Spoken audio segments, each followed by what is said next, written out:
एक बार एक गांव में दो भाई बहन रहते थे।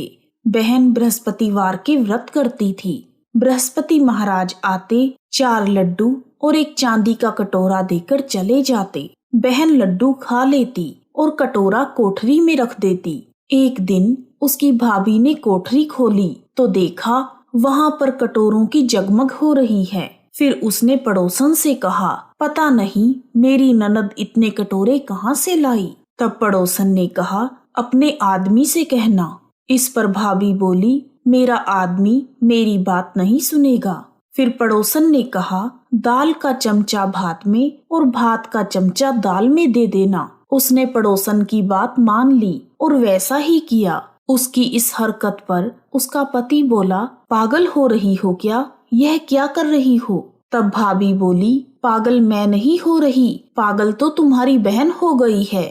पता नहीं कहाँ से इतने चांदी के कटोरे लाती है। पूरी कोठरी चांदी के कटोरों से भरी पड़ी है। तुम इसे घर से निकाल दो। अगले दिन भाई अपनी बहन से बोला, जीजी आज हम मामा के घर चलेंगे। वह जानती थी कि मामा के घर कौन जाएगा। उसने कहा, भैया जहाँ केले का पेड़ हो और एक मंदिर हो, मुझे वहाँ उतार देना। तब भाई बोला, ठीक है। फिर वह दोनों जंगल की ओर चल दिए। रास्ते में जहाँ केले का पेड़ और मंदिर था, उसने अपनी बहन को वहाँ उतार दिया। वह बृहस्पतिवार का दिन था। लड़की ने केले की पूजा करी और कहानी कही। बृहस्पति महाराज आए, 4 लड्डू और एक चांदी का कटोरा देकर जाने लगे।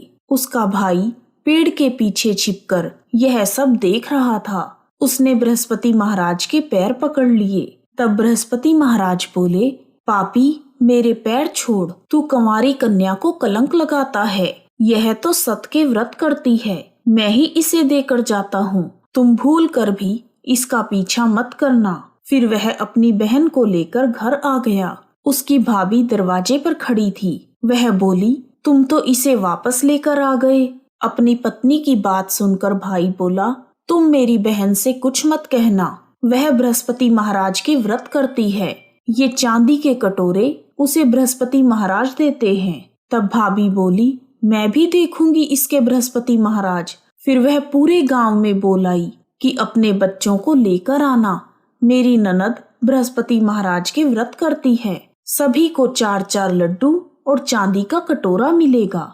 भाभी के बुलाने पर बृहस्पतिवार के दिन सभी गांव वाले अपने बच्चों को लेकर आ गए। अब बहन एक टांग पर खड़ी होकर बोली, हे बृहस्पति महाराज मेरी लाज रखना। उसने 3 बार बृहस्पति महाराज से प्रार्थना की। उसकी प्रार्थना को सुनकर बृहस्पति महाराज वहां पर आ गए। उन्होंने सभी को 4-4 लड्डू और एक चांदी का कटोरा दिया। हे बृहस्पति महाराज, जैसे आपने बहन की लाज रखी वैसे ही सबकी रखना। सब पर अपनी कृपा बनाए रखना। कहानी अधूरी हो तो पूरी करना, पूरी हो तो मान करना। बोलो बृहस्पति महाराज की जय। यदि आपको बृहस्पतिवार की कहानी पसंद आई है तो कमेंट बॉक्स में जय बृहस्पति महाराज लिखना ना भूलें।